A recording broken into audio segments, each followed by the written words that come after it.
참사 사흘째 가장 논란이 되고 있는 건 여객기가 충돌한 그 콘크리트 둔덕입니다. 그게 왜 하필 거기에 있어야만 했는가? 꼭 콘크리트였어야 했는가? 이런 물음들이 뒤따르고 있는데요. 먼저 이번 참사와 비슷한 비상 상황이었던 2015년에 일본 히로시마 공항 사고 현장 보시겠습니다. 저 때도요. 비행기가 비상 착륙을 했고 보시는 것처럼 활주로를 이탈해가지고 200km 속도로 지금 무안공항의 사고와 똑같은 구조물에 부딪혔던 겁니다. 하지만 부서지기 쉬운 철제여서 비행기가 구조물을 뚫고 지나가서 탑승객 81명 전원이 생존할 수 있었던 그런 사고였습니다. 지금 이 콘크리트 둔덕에 이런 구조물이 있었거든요. 똑같은 구조물입니다. 그런데 이때 사고는 전원이 살아남았고 이번에는 2명을 제외한 전원이 사망하는 당시 사고 항공기에 있었던 일본인 승객 이야기부터 들어보시겠습니다. みんなけあって騒いでたりもう一瞬パニックで僕覚えてる限りショックは2回あったと思います。浮いてるんだと思って、浮いてる時にエンジンが停止したんだと思ったんですけど、一応着陸したっていう言葉を聞いて安心。 자, 오늘 저희 정치사의 권보헌 교수님 모셨는데 교수님 2016년에 인천공항에서도 비슷한 사고가 있었다고 들었습니다. 2015년에 히로시마도 있었고 그때는 모두 이렇게 뚫고 지나갔는데 이번에는 콘크리트여가지고 뚫고 나가지 못했던 거네요. 그런 차이가 있는 거네요. 네, 그렇습니다. 지금 두 사고의 차이는 조금 수정할 것은 아시아나항공기는 사실 아랫부분을 받은 것이 아니라 접근 중에 윗부분을 받았기 때문에 지금의 사고와는 조금 차이가 있습니다. 하지만 이런 그 구조물 자체는 항공기가 부딪혔을 때 가장 피해를 최소화시킬 수 있는 소재로 만드는 것이 원칙입니다. 네.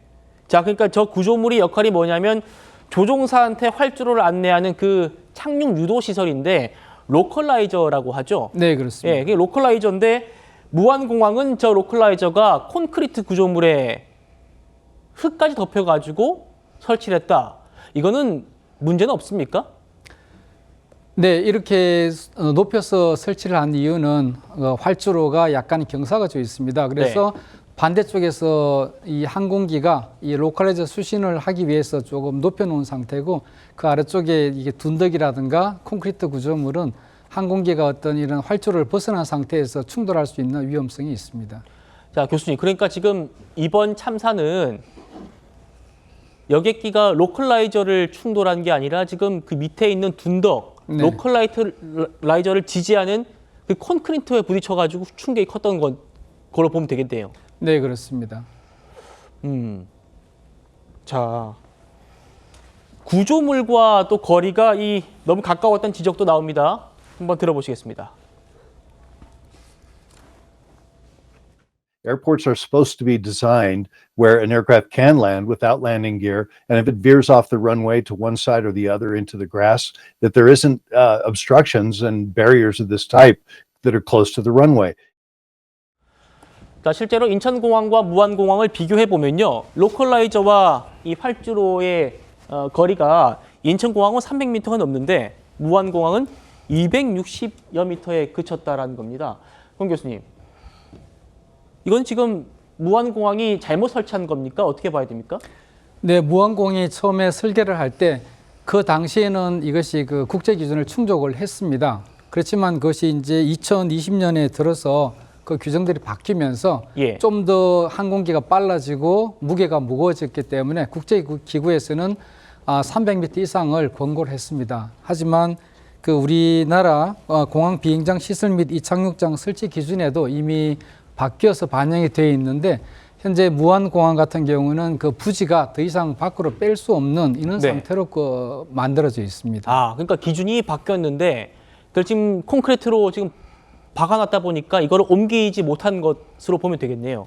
네, 콘크리트는 옮길 수 있지만 실제 그 바깥쪽 외벽까지 그 거리가 300m를 충족을 할 수가 없습니다. 아, 무안공항 자체의 크기가 작기 때문에 그런 네, 겁니까? 네. 예. 지금 공항 안전 기준 이것도 지금 좀 논란이더라고요. 보시면 종단 안전 구역에는 불법 장애물이 없어야 하고 또 설치가 허가된 물체의 경우에는 부러지기 쉬운 구조로 세워져야 된다. 이렇게 되어 있는데 앞서 다시 그래픽 보여주십시오. 불법 장애물이 없어야 된다고 했는데 지금 여기에는 구조물이 이걸 이 장애물이라고 봐도 되는 겁니까? 네, 장애물로 볼 수 있습니다. 예, 그러니까 지금 이게 그 규정에 맞지 않게 지금 설치가 됐다고 보면 되는 겁니까? 그러면?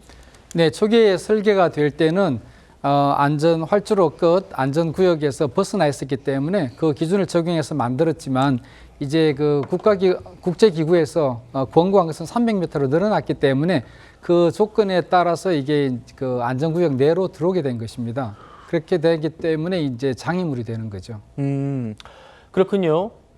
지금 결국 기준이 바뀌었다. 바뀌기 전에 지금 설치된 무안공항의 구조물이다. 이렇게 봐야 되는 거군요.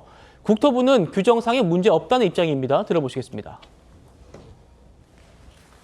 공항시설법에 따른 항공장애물 관리 세부 지침이라든지 이런 어떤 내용을 보면은 어떤 해당 시설을 건설을 할 때 공항에 있는 활주로 종단 안전 구역 내에 어떤 설치할 때 적용되는 여러 가지 규정들이 있습니다. 근데 그 종단 안전 구역을 벗어나서는 이런 어떤 여러 가지 규정들이 적용되지 않는다. 저희 무안 쪽은 그런 어떤 그 범위 밖에 있었기 때문에 여러 가지 제한된 어떤 그 이제 규정들이 적용되지 않고 있다라는 말씀을 좀 드린 상황입니다. 이게 왜 이 GCD를 설치를 하냐면은 비바람이나 이게 흔들리면 안 되니까 고정시키기 위해서 하는 거거든요. 그게 근데 종단 안전구역 밖에 있으니까 저희는 그 재료에 제한을 받지 않는다고 생각을 해서 판단을 해서 저 콘크리트 지지대를 갖다가 받친 거거든요. 자, 그러니까 교수님, 지금 국토부 얘기는 이 종단 안전구역 밖에 무안공항이 이제 로컬라이저가 설치되어 있기 때문에 문제 없다라는 얘기거든요. 국토부 얘기에 수긍이 가시나요? 네, 초기에 설계하거나 초기에 인가를 받을 때는 문제가 없었습니다.